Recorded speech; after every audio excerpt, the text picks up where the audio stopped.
Lah nanti akan menjadi satu pertanyaan. Iku ki bangsa apa? Nah, ini berkaitan dengan roh. Dan ini yang lembaga yang dipakai ibu, namanya Ibu Gilo di Ambarawa. Ya, ini orangnya sedang piknik di Salatiga, ke Jogja, ke Magelang, naik bis umum. Jadi mungkin sebagai yang apa nih, seperti saking senengnya gitu sampai dia mencoba naik bis umum. Kenapa ini tiba-tiba hanya 2 minggu? Nggak mungkin hampir sebulan ya, terapinya hampir sebulan. Terapinya seperti apa nanti dulu. Tapi benda yang dipakai itu ini yang dipegang Mbak Kum. Nah sekarang sedang buat banyak sih yang sudah, jadi bukan hanya penyakit itu, penyakit yang lain banyak, termasuk stroke, asam lambung akut, itu sangat mudah tanpa obat. Diabetes, darah tinggi, dan lain-lain. Nah inilah yang mungkin nanti ketika ini diproduk akan mengguncang farmasi. BPJS. Ya. BPJS. Jadi begini Anjen, jadi ini adalah Mbak Kum menemukan, kalau nggak salah BMKG sejak tahun 20 dan paranormal sudah memprediksi Jawa akan tenggelam dengan 20 meter. Mbak Kum cancuk sepanjang pantai dari ujung kulon sampai Alas Purwo, itu mulai dari Labuan, ujung kulon, Pangandaran, Cilacap, terus Jogja sampai sana saya tanami, itu mungkin jaraknya nggak lebih dari 5 kilo. Saya sendiri nggak ada yang bayar. Dan apa yang terjadi? Bagong sudah janji dengan di gunung-gunung hampir di Pulau Jawa, Bali, juga Sumatera. You boleh erupsi, tapi tidak lebih dari 1 dan 2 hari dan tidak merusak lingkungan. Dan mangke seperti ini, kalau ada erupsi gunung sudah janji tidak lebih dari 1 hari, termasuk Krakatau. Nah, Krakatau itu Bagong Parani dan tanam itu di seberangnya, dicari tapi pakai ini jam 8 malam. Yang datang bukan roh, Makhluk siluman besar sekali, dan dia adalah yang kedua. Dia bilang, apa itu? Energi kalau buat kamu, kalau kamu membantu ekosistem. Saya bilang, kalau kamu merusak, Anda berhadapan dengan ini. Ini serius. Apa yang bisa saya dapat? Saya ganti tanya, apa yang kamu dapat dari Krakatau 100 besar? Energi. Sebesar apa? Kalau dihitung uang mungkin 1 triliun, saya bayar 2 triliun. Iya. Dia nggak mau aku. Biro 5, 10 tak kasih. Asal Krakatau erupsi menjadi indah tanpa merusak alam. Janji. Saya ancam, kamu sudah saya kasih energi. Sekali aja Anda akan merusak, berhadapan dengan saya. Ini serius.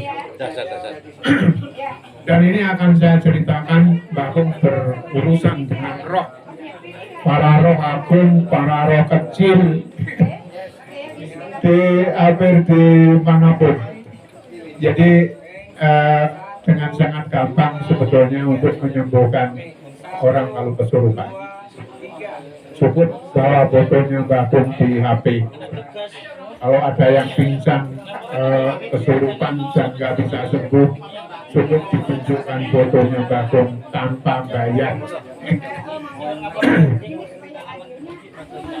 Satu hal yang ingin Bagong ini harus diluruskan tentang roh, dan ini berkaitan dengan kita. Sebetulnya roh itu seperti apa? Ngapain aja setelah meninggal, dan lain-lain. Bahkan kita juga berurusan, kasihan sih sebetulnya roh-roh yang apakah itu kecelakaan apakah itu yang mendapat suatu bencana.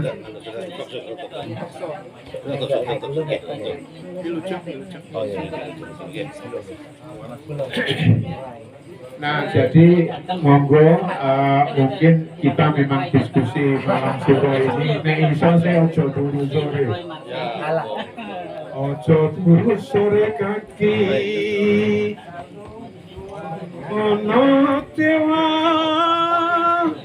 lang jaga. Luar biasa, luar biasa. Jangan nglang-nglang, jangan nganglang, nglang-nglang. Nyangking pokor kencanani.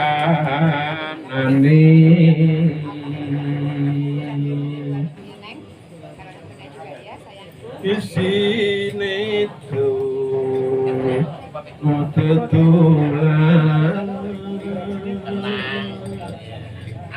Sandang lawan pangan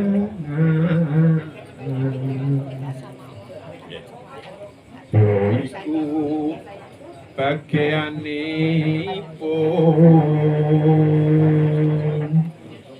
wong melek lho ya toh wong melek sabarna trimo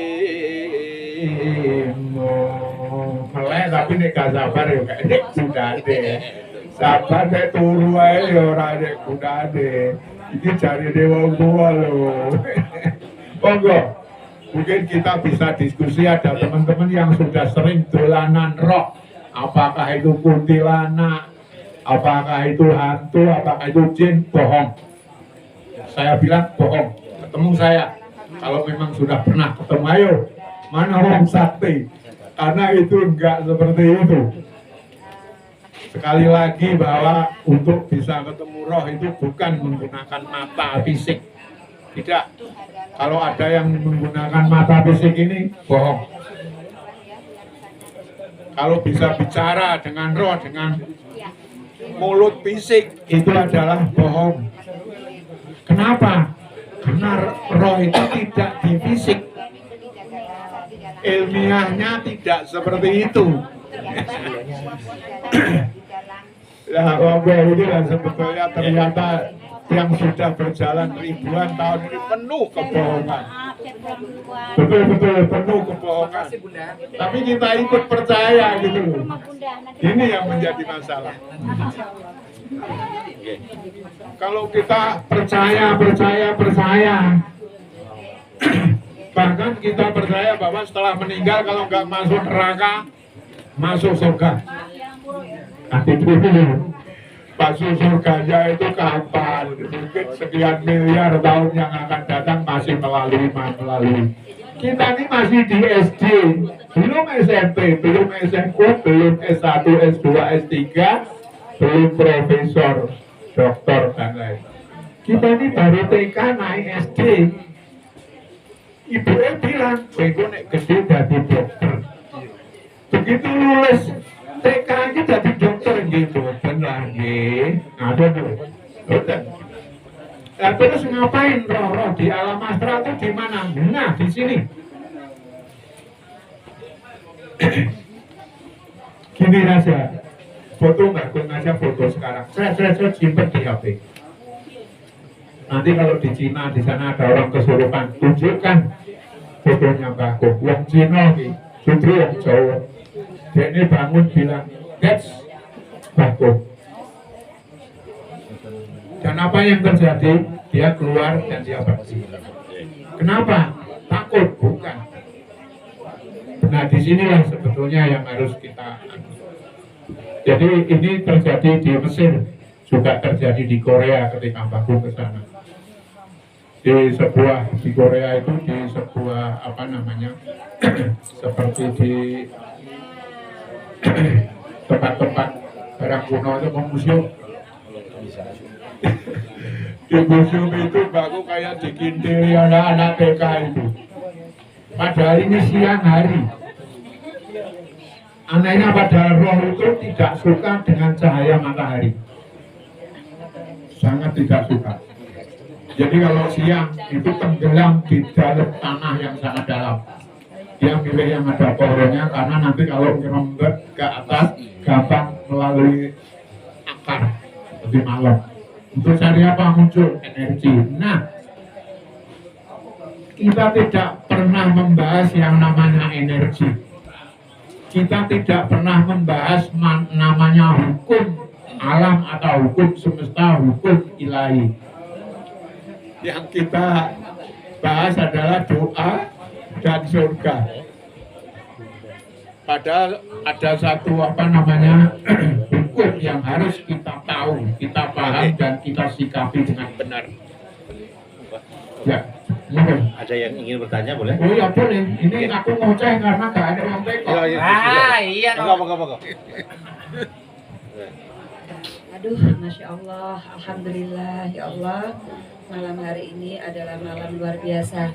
Tadi saya bisik-bisik, kalau seandainya agenda ini rutin, sejenak kita melupakan duniawi, tapi kita sering ngobrol-ngobrol begini ya Romo. Saya manggilnya Romo ya, karena saya anggap ayah saya. Jadi insya Allah paling tidak merekatkan kembali silaturahmi budaya. Paling tidak saling mengingatkan, saling mengisi, saling bersinergi tentang spiritual ya Romo. Nah, gantian sekarang saya banyak pertanyaan buat Romo nih. Dua saja. Banyak loh. Dua ya. Yang pertama, Moderator. Romo tadi bilang bahwa roh itu tidak bersama fisik kita. Ya. Kan? Nah, saya pernah belajar dan sering diskusi dengan almarhum suami saya, Sultan Ternate Muda Farsya. Karena beliau apapun itu selalu berdiskusi dengan saya. Pada saat beliau itu sebelum wafat, beliau sisir rambut saya. Ketika beliau sisir rambut saya, sambil saya berurai air mata Romo, karena entah saya merasakan kesedihan yang luar biasa. Saya merasa beliau akan berpisah fisik dengan saya. Saya sudah bisa merasakan itu. Lalu saya tanya kepada Sultan, wahai Sultan Subajo, mengapa engkau menyisir rambutku? Padahal beliau mengangkat sisir aja sudah setengah mati. Fisiknya sudah lemah pada saat itu. Tapi beliau memaksa untuk menyisir rambut saya. Lalu beliau berkata kepada saya sisir rambutmu supaya saya bisa ikut kemanapun kamu pergi. Subhanallah. Masya Allah. Dan Romo, selang berapa hari beliau wafat, saya menemukan buku almarhum, yaitu tentang Syekh Siti Jenar. Benar. Beliau almarhum Sultan Muda Farsya memang sangat mengagumi Syekh Siti Jenar, dan beliau memang mengagumi dan beliau merasa bahwa beliau sudah dalam tahapan makrifat. Ketika saya buka sebagian dari buku tersebut, saya mulai menemukan jawaban. Ternyata memasukkan roh itu adalah lewat rambut. Saya tidak tahu apakah maksudnya Sultan bisa mendampingi di sebelah saya, atau beliau berada di dalam jiwa dan roh saya. Sehingga banyak orang yang bilang, terutama adalah orang-orang yang indigo, yang bisa melihat gaib, katanya beliau selalu ada di dalam diri saya. Bahkan ketika rakyat saya di Ternate, mereka bisa membedakan kapan saya sendiri, kapan ada beliau.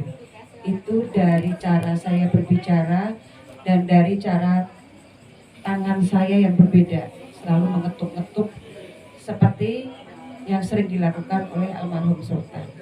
Itu baru satu Romo. Iya, dawane sak mene. Baru satunya. Satu, Dijawab langsung. Menarik boten. Ya satu-satu Satu wis lali ya, wis lali. Pertanyaan satu dulu. Satu dulu.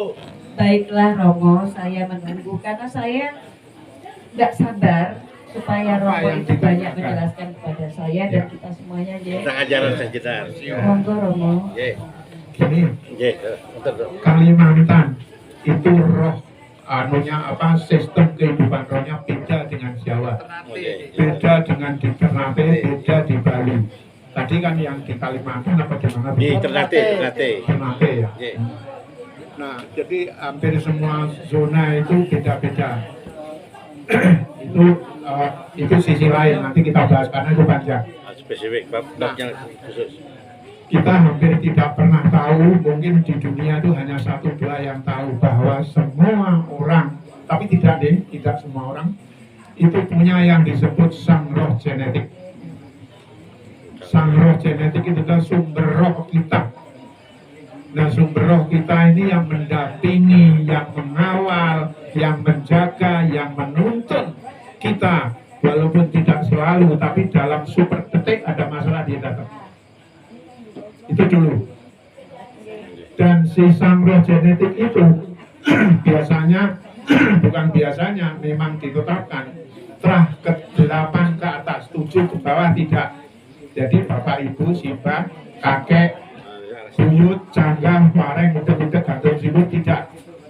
Yang ke atas, gedebuk bosok ke atas sampai 8, 9, 10, 11 sampai 17 lebih. Dia adalah terah kita. Kalau Anda justru terah dari garis bapak, bukan dari ibu yang ke-9. Tunggu dulu, nggak usah dipikir. Beliau selalu ada, ketika tadi ngomong, beliau ada. Jadi garisnya bukan dari ibu, tapi dari bapak. Dan beliau adalah seperti Anda. Visnya seperti Anda, karakternya seperti Anda, talentanya seperti Anda, karmanya seperti Anda. Karena dialah sumber roh Anda. Oke? Tunggu dulu. Dan ini di mana-mana banyak orang wasis mengatakan inkarnasi, bukan. Ternyata bukan inkarnasi. Tapi itu adalah sang roh genetik, sumber roh kita, yaitu leluhur kita yang sekian yang mendapat anugerah dari jagat ini menjadi nitis. Paham? Dan itu nanti dulu, kenapa dia nitis, bla bla bla, bagaimana. Jadi rambut, kenapa rambut Mbak Agung juga panjang? Gak usah dijawab kan? Oke. Nah sebetulnya rambut ini nggak bisa punah seperti bumi, enggak. Jadi nanti kalau dimakamkan kecuali dibakar, itu sampai kapanpun rambut masih utuh. Nah itu yang disebut sang roh genetik itulah karena ada orang yang namanya jenius. Jenius pun gak usah sinau, gak usah dikandani, ngerti dewi. Yang namanya indigo itu, yang penyebab indigo itu sang roh genetik. Begini, Mbak berurusan sang roh genetik ini udah lama. Ini serius, dan ini adalah mungkin kita bahas bukan semalam, 10 hari malam nggak akan selesai. Lo serius? Gini. Untuk apa dibahas? Nah, satu, memahami ada dia. Kedua, selalu sehilo dengan dia. Sehilo itu ya bahasa Tegalnya, ya pokoknya nek wong Jawa ya wilujeng yang buyut di sana. Dan ketiga, diajak kerja menyelesaikan masalah.